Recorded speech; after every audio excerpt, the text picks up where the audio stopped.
Well, my name is Ben Walczak. I'm the district fish biologist for the North Willamette Watershed district on the east side, or the Cascades side.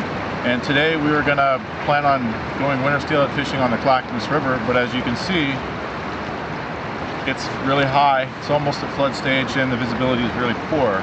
So what are your options if you show up to the river and it looks like this?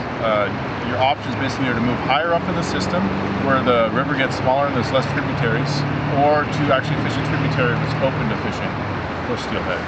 And hopefully today we'll show you some different options where you can fish.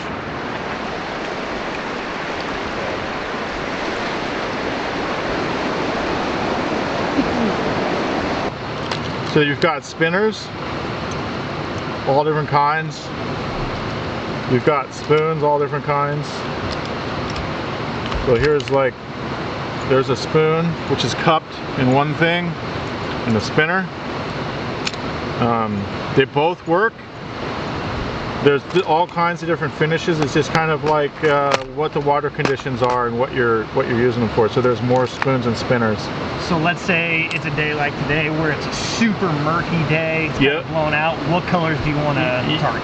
So here's the basic setup I would use from cold, low clear water, which is a pretty small. This is like a 2 or a 3. A little bit also cold clear water, maybe a little bit bigger. These are the two options I would go with. Like perfect steelhead green are going to be one of these two reds or oranges in a size 3 or 4. And as the flows are pretty off colored and dirty, I would use something like this, which is the very, very bright and a little bit bigger, a 4 or 5. Like depending on, that's how I would use it. And if you can see, most of my stuff is all rebuilt from river booty, from working. Like it's one of the perks of the job, man. Yes. And so that's kind of how I would do it. I would look at like depth, current speed, and then clarity. So the murkier and the faster, the bigger. The clearer and the kind of slower, the more like pinks and chartreuses, and smaller, because you don't want to totally scare them. So that's kind of the basic rule of thumb. So the bigger, the brighter, the darker, and faster and deeper water. What if you have like a blue or a black? I saw a bunch of that in there. Yeah, and so the blacks are for the Deschutes and like summer steelhead. The blue, a lot of guys really like. Black is like, black and brass are like when the water, like not to get too technical, it's like if it's over 62 degrees. Okay.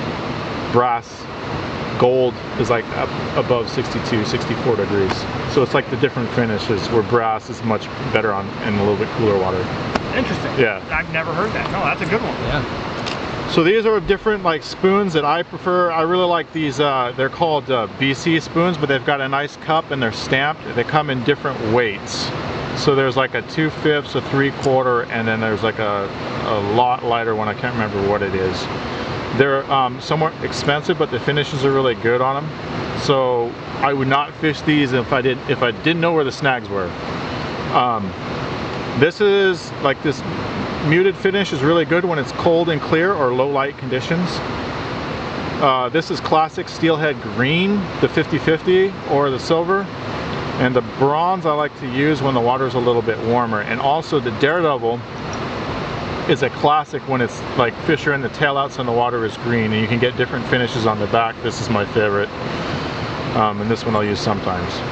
But there's all different kinds of manufacturers of spoons and spinners. They all work, they all have their place. It's just if you decide you want to use a spoon or a spinner and have confidence in it. What you want to do with this is really, you want to fish the 45s. You don't want to fish more than like 45 up, and then you want to let it swing into here. Not all the way out. Start, engage it, let it swing, let it swing, let it swing, let it swing.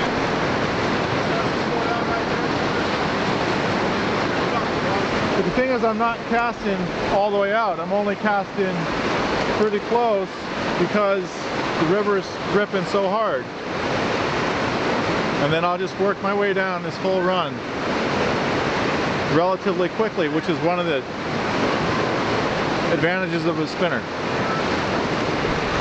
And so I've covered I'm taking a couple steps and then I'm just doing it again. A nice easy flip. And then down.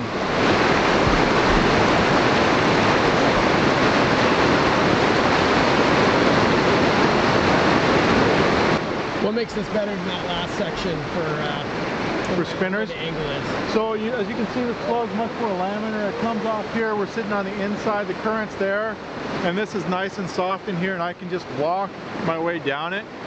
And it's much more even bottom in here. I know that just from experience because I have a really big obstruction down there. It's not as like trophy and pockety in here. It's just nice and the same. And everything is swinging towards this bank, which is nice. And then you slowly just work your way down a couple, step or two and make a cast. Covering that whole edge into the soft is what you're really trying to do.